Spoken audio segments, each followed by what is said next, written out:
I think I was introduced by one of my hats. The other hat is actually board member at TechChill, so this is super, super special that I get to be here and represent this very important topic. And today we will be talking about not only diversity and inclusion and what struggles we are having, what issues we are having, and opportunities as well, but also diversity in economic downturn that we definitely can't forget while it's happening. And yeah, as mentioned, I'm Lauma. I'm joined today by three amazing speakers, and I will let you introduce yourself. So, what's your background? Where are you from? And what's your connection to the topic? So, whoever wants to go first, maybe you. Happy to start. Nice to meet you all. I'm Isabel Naidoo. I'm the Chief People Officer at an organisation called WISE, which is a large. Oh, thank you. I had someone. Large technology company, and our mission is to move money without borders and make it as accessible for as many people as we can. I'm based out of London, but I've actually lived and worked all over the world, and I've adopted the Baltic region as my second home because we have a large presence in Estonia. So it's great to be with you all today. I've been passionate about this topic for a long time because of my very global background. I know I sound very English to you all. My mother's actually Spanish speaking, and I've lived and worked all over the world. And having worked as a woman in tech and in financial services and in consulting for a very long time, I've got a few stories to tell. Oh, amazing. Heidi, do you want to go next? Hi, everyone. My name is Heidi Lindvall. I'm one of the partners from Pale Blue Dot. We're a climate tech VC based in Sweden, but we invest all around Europe and US. We invest in early stage climate tech startups. And in terms of this topic, this has been something that I've been super passionate about myself. I used to run startups myself and have been a female founder of fundraising for a long time before I then started this fund. It's a topic that's very kind of close to my heart. My own family is also multicultural, and it's something I care very deeply about. Hi everyone, I'm Christian, based in London. So day job, I run our innovation and venture team at Bain & Company, but I'm mostly here for my gay job, which is founder of iCubed Investing, which stands for Investing in Intersectional Incredibles. So we focused on LGBTQ plus founders, investing in the founder themselves, and we look at underrepresentation more as underestimation, and the fact that you should be investing in intersectionality as a source of innovation and not just to tick boxes. And have also done this work between London and Hong Kong for many years now, and excited to be here. Amazing. Thank you so much. And just to add up like my connection to diversity, I feel like as a young woman in tech in my early 20s, I've definitely experienced also some situations that I think we can all relate to. And I think we will get into the discussions for all the layers of diversity. That's not just our experiences, but also the awareness of other things. And to jump straight in, the first question from my side would be, so how is the diversity how would you describe the current situation regarding diversity and inclusion in your like closest circle or in your bubble, and how does that view differ globally? Who wants to go first? I'm happy to take a shot at that. So I mentioned that I have a background which is very diverse in itself. I'm married to somebody of Indian origin. I have mixed heritage children. I live in London, which is one of the most diverse cities in the world, and I've had the privilege of working and living in many places. And I think that it's very easy to think that that's an experience that then is shared by lots of other places and lots of other people, and that's not reality. So I work in an organisation that's exceedingly diverse. So over 50% of people working in WISE are actually living in a country that's different from their nationality. And that's pretty extraordinary as an environment to work in. But again, it's unique. Right? The reality that most people are facing, I think, doesn't tell that same story. And, diversity is so multi-layered. I mean, just picking up on what you said, right? Even talking about it as though it's a concept or as though it's a general thing is nonsense. People are complex, with complex backgrounds and experiences. And I think that's what we tend to forget when we have this discussion. In terms of VC, it's really bad. If you look at investing, it's, I remember 2 years ago, it was like 3% of all capital went to women. This is the highest ever. And everyone's like, it's going up. It's amazing. And then it's kind of gone down since then. So it's a really huge issue. I mean, I think that as VCs, we have a responsibility to be part of picking who are the leaders of tomorrow. And that is an enormous responsibility. And the fact that people are picking the same type of people over and over and over again is a huge concern. So yeah, it's a problem in the VC and tech industry for sure. So from my perspective, also being based in London and the UK, despite it being the most diverse city in the world, there's still a lot of problems. And I think people assume there's no problems in London. So, for example, in the UK last year, the latest data says that 0.6% of all VC funding went to black founders. And that hasn't really changed much over the last decade. From my specific line of work in LGBTQ+, there's not really any support or organizations focusing on both founders and investors, which is what we're doing at iCubed. There's a lot in the US, but from the LGBTQ+ perspective, because it is a invisible intersectionality, people often forget about it, but there's lots of founders in my community who've told me things that vary from investors telling them, oh, don't come out yet until you close your seed round funding. Or I've even had those who specifically advertise as being VCs that will invest in diverse founders. And they've said to founders, oh, we've already invested in a gay founder this year, so we're done. So when you look at it from that perspective, even where there is DE&I efforts, particularly in the UK, often it is from a PR perspective. And again, you wouldn't really hear this the other way around, saying, oh, we've invested in a straight white man this year, so we're done for the next year. Would never be the case. So I think there's still a lot of work to do, and generally there's a lot of like startup tunnel vision where people think, oh, we're in tech, we're working startups, it's all liberal and cool, but there's a lot of affinity, unconscious, and confirmation bias, which most of the time is subconscious rather than conscious. And I think, Christian, that's what I meant by this complexity, right? We talk about things in really binary terms, but people aren't binary. They're complex beings made up of all these different elements. And so it really belies the reality of what's happening. And I think that for a long time, that's why I was kind of curious about this panel discussion, because for a long time the topic has been about gender, which, by the way, let's not mistake progress with success, but it is time to talk about the complexities of what sits behind that. And we touched upon a very important topic and very important topic of education. We are talking here about gender, sexuality, nationalities, but there are so many aspects in diversity that we need to include. And I feel like, especially here are a lot of Baltic representatives, and in Baltics, I feel like a lot of people say we're not that diverse as a culture, and it's because they're in your own bubble, and you don't see that people are coming in, or people are different, or people are representing different characteristics. So how do we, as both companies and also individuals, how can we become more aware and more educated about all the layers and all the characteristics of what diverse environment truly is?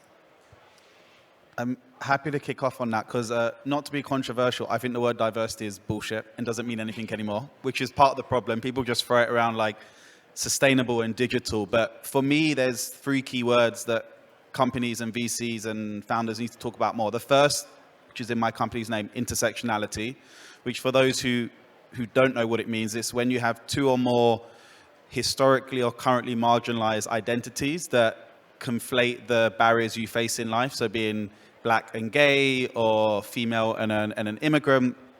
Until you understand that, you won't understand that diversity isn't just about ticking certain boxes.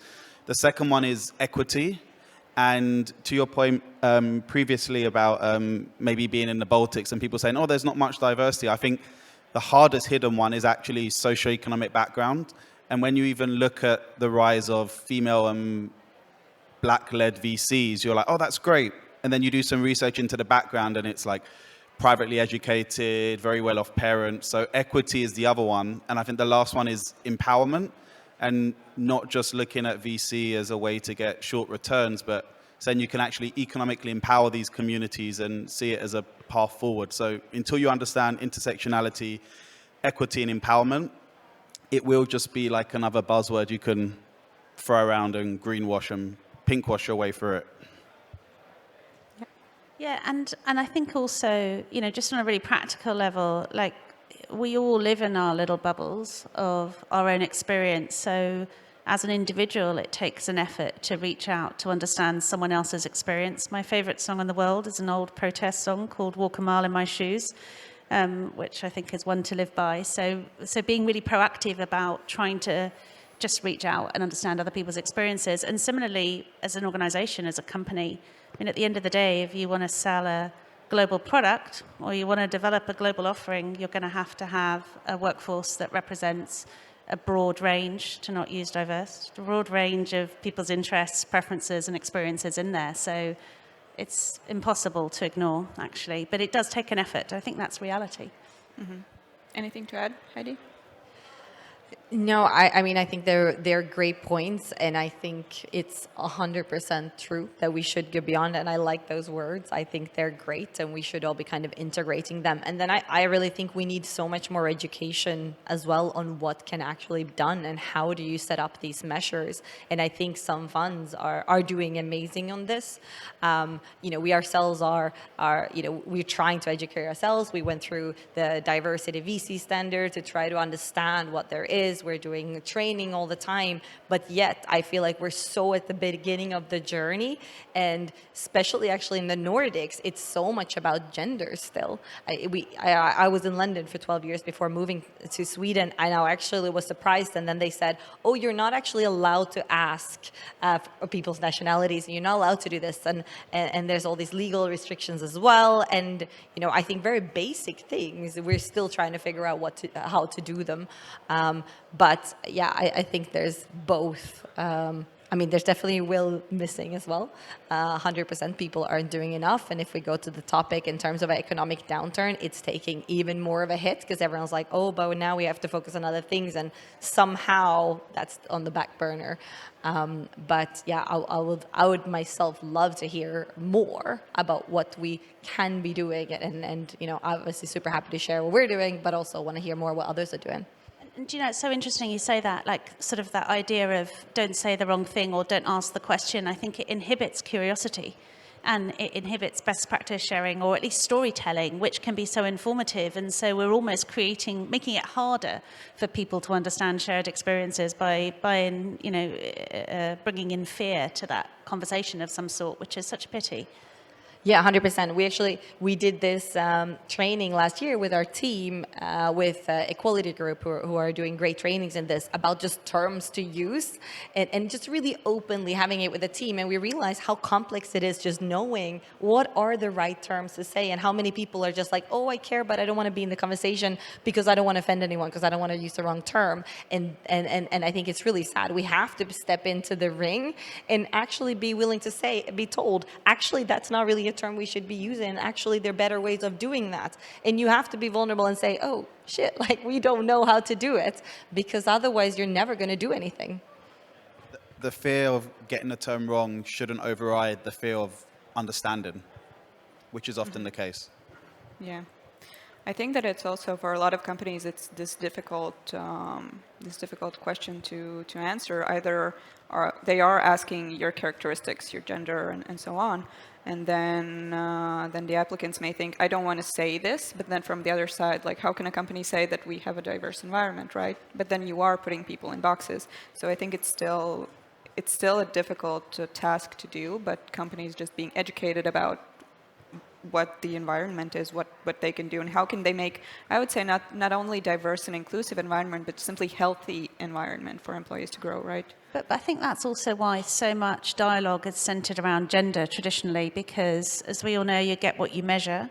And a lot of organizations have measured gender stats for a long time. And so they've been able to track progress and pinpoint initiatives. And, that's fabulous. The flip side of that is it means that we're not sort of addressing intersectionality and all sorts of other things that we should be looking at. And I think that's what organizations are waking up to. So depending on where you are in your journey, you may or may not have a good data set to even be able to think about some of these elements. Mm-hmm. Yeah. And an important part of this discussion is also that economic downturn. And before touching upon what we are currently experiencing and what we may experience in the nearest future, maybe you have some examples of past, either they are economic, social, political, or whatever major events that have truly impacted diversity topic wherever, either it's in some local ecosystems or it's globally, what we can take as an example. I mean, there are so many. Where do you even start, right? The most recent example we have, obviously, is of the pandemic, which has had a massive impact on people. It's worsened health outcomes. Many underrepresented groups have dropped out of the workforce, or they've had living circumstances deterioration. I mean, it's been seismic, actually, and in many ways, it's put organisations back. You can see it, just to go back to women for a moment. Women have been dropping out of the workforce at a sort of alarming rate, and many companies' gender pay gaps, which again is where they have data, have been widening, not closing, which is just sort of horrific, really. Not wise, I'm pleased to add. But it has been a thing, right? So that's been a really good but bad recent example of a seismic event that I think we can look to. I mean, the flip side, perhaps the only silver lining of that, is it was a moment in time where people sort of paused and paid attention. So with the murder of George Floyd, for example, I think because of when it happened, a lot of people around the world rose up and looked at that event. They were reflecting, they took to the streets. We cannot underestimate the power of that. And people started investing in black-owned businesses and so on. So it did feel like a turning point, but how much change has really happened as a result? And when you look at the measurements, sadly, it's not been accelerated. I think an ongoing issue, I'd say the slow decline of the UK over the last 6 years, and what is sillily called the culture wars. Often diversity can be a focus to distance the attention on certain economic and political government policies. Like in UK, for example, trans rights, queer people's rights, immigrant rights are under attack, and that's an easy way to detract from certain fiscal and monetary policies. So I think an ongoing one with diversity is whenever there is economic decline, it's very easy to use fear-based politics and say, oh, it's that immigrant's fault, or this trans person using pronouns that they want is going to impact my economic livelihood, which isn't the case. But often I think that's a big one that we often miss, and it goes cyclical in cycles. And then when we're in an economic boom, it's like, yeah, diversity, let's do all this stuff. And it's often the first thing that gets cut corporate-wise, but also will get blamed for certain things because it's easier to scapegoat than look at actual systemic issues. Mm-hmm. Heidi, anything? Well, I mean, I can say that in climate specifically, we know that the people who are going to be hit worst by climate is often, people of color, people of lower social and economic backgrounds, etc. And there's very little being done and being talked about kind of climate justice. And with all of this, with climate change accelerating, I think that's an area that's been very neglected. Mm-hmm. And as we are currently, as mentioned, we're currently in another major economic event, we can say. Do you have any projections or anything that you've seen that has already impacted diversity? For example, we can look at as you mentioned, the past couple of years, we've declined in like VC funding for women, right? So is there anything like any characteristics, any examples that you've already seen being impacted? And do you project anything for the future? Or it's too soon to say, maybe? I mean, yes. That's I think that's what we were covering, right? All of these underrepresented groups where we're being adversely impacted and we're trending the wrong way in terms of the impact that we want to have. But I'm an inherent optimist. I do see a lot of organizations, individuals, campaign groups stepping up to the mark and raising awareness and raising the voice and very tangibly reaching out, across whether it's socioeconomic backgrounds or whatever the attribute is to try and make a difference. So I think out of adversity always comes innovation, as we know as well. And so I am actually hugely hopeful, and with the next generation coming into leadership roles, that we can do it differently in many companies. Mm-hmm. I think if you look at the numbers, it looks really bad. And like I said, we are. If you look at only female founders and how much investment they're receiving, it is still declining. And diversity as a whole, intersectionality, et cetera, we're not looking at those things enough. But I would say, though, that I see a huge shift from, when I was out raising money in like 2015, and there is a huge shift in just discussing these topics. And VCs are being called out for these things, and people are being asked to share their numbers. So I think it is changing, but it is so slow that we haven't really seen the numbers yet. But I do feel like there are a lot more, diverse associates, and I don't think we have enough, for example, VCs in senior roles or in partner roles currently to make enough of a difference. But there are more diverse investors in junior roles. So in time, I think it will change. So I'm also very much of an optimist, but I have this conflict because I don't know how it hasn't changed already, and I don't know. I think I'm in a small bubble where I talk to all these great people who are trying to set up a lot of great initiatives, and then I wonder, but how aren't everyone adopting these? So I don't know. How can we still be having this conversation Yeah, in 2023? exactly. But you're right, the difference is palpable. I mean, I work now in an organization where 40% of the senior leaders are women, which is incredible in tech. Actually, I'm really proud of that. And I can't say the same about when I started in my career. Right? And even being able to have the conversation and trying to put business cases together for diversity. I mean, at least people aren't talking about that anymore. I think all the benefits of a broad-based, diverse workforce, inclusive workforce, equitable workforce, and so on are at least understood now. Yeah. I'd say the only thing I'd add is diversity efforts are always the ones that are cut in an economic downturn. But what I am seeing is that VCs are being more conscientious with how they deploy capital, and they are more focusing on what is the ESG impact there. So again, depending on how you define ESG, in theory, that should mean investment in diverse founders increases. But I think often people focus on the E in ESG because it's easier, it's sexy, it is important. But if there was equal focus in the S and the G and companies were properly looking at it, then we would see an uptake.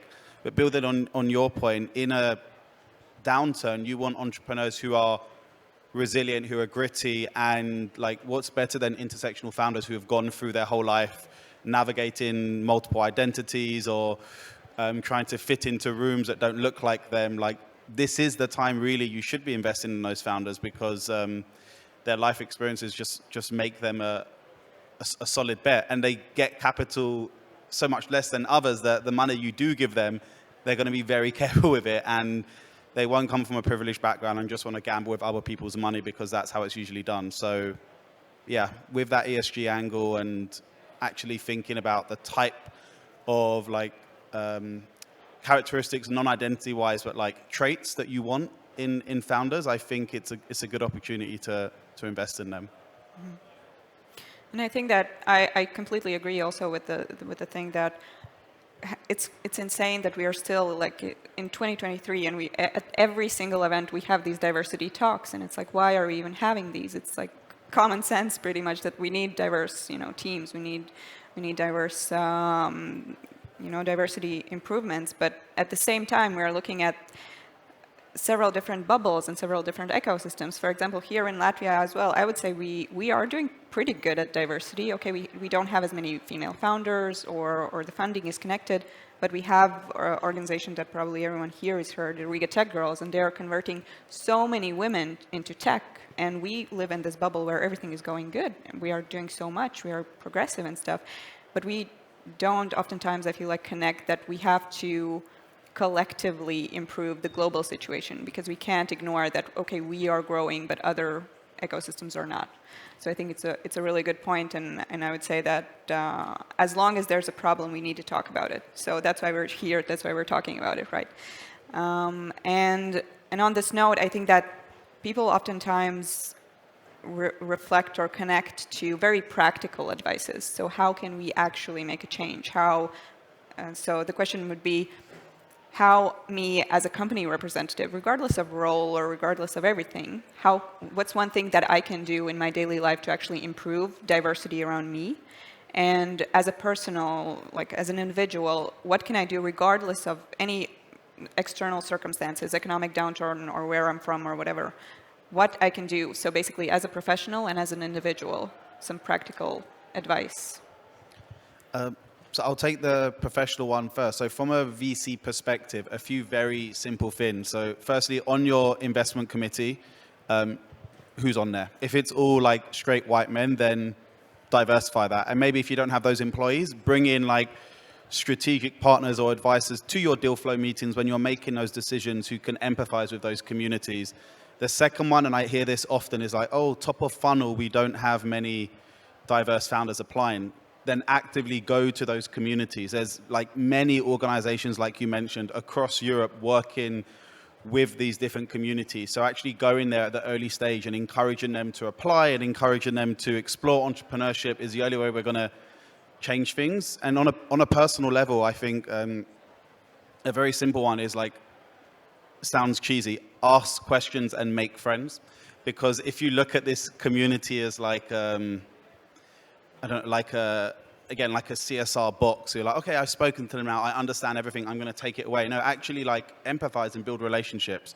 We're still people, but often I think that the human aspect gets taken out and it becomes very corporatized and again more like an initiative or a project. When really it's just like getting to know someone new, talking to them like a human, and understanding the journey they've been on and what routes they've gone through. I love that. And all those things you just rattled off on investing are true of talent as well. So, you know, all the things we do at work at Wise, like make sure you have diverse panels when you're interviewing, ensure that you've mitigated any bias in the processes, cast a wider net when you're actively seeking out where you're going to hire from. You know, all of those are really tangible things that should just be standard practice. I can't believe I'm sitting up here saying it because I'm hoping it's standard practice, but sadly I think it might not be. And then on a personal level, as I mentioned earlier, like reaching out to understand people's experience is such an easy thing to do. And if you want to give yourselves a little bit of homework, one thing you can do is if you Google a diversity wheel, it will give you many of these other facets of diversity beyond gender, like we've been talking about today. And then ask yourself honestly, who is in your circle? Who are the people that you interact with? Whose stories could you rattle off? Whose histories could you tell? And if the answer is only a very, very narrow slice of that circle, then go out and seek others to understand. So that would be my counsel to people. Mm-hmm. And I would go back to kind of what I said, that I think, like, for example, initiatives like Diversity VC are incredibly good to just give you an idea of where to start and give you an idea of what can be set up and how you can change different things. And then, of course, there's a lot of organizations out there that are specifically working on this. So you really do need to ask people that, what else can I do? What should I be doing to solve this problem? And then the other thing, I think, both on a personal and professional level, is to really put yourself in that uncomfortable position constantly to confront your own biases.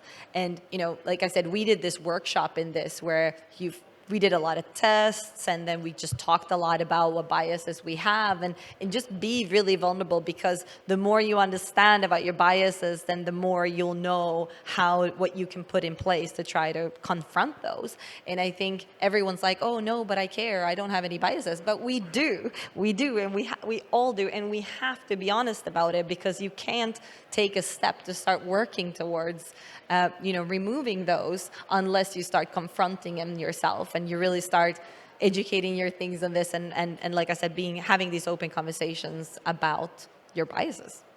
I definitely agree, and there's this one message that I received from a founder, and I think there was a founder who we invited to TechChill to speak, and his first response was like a question back, and then, how can we help you? How can I help you?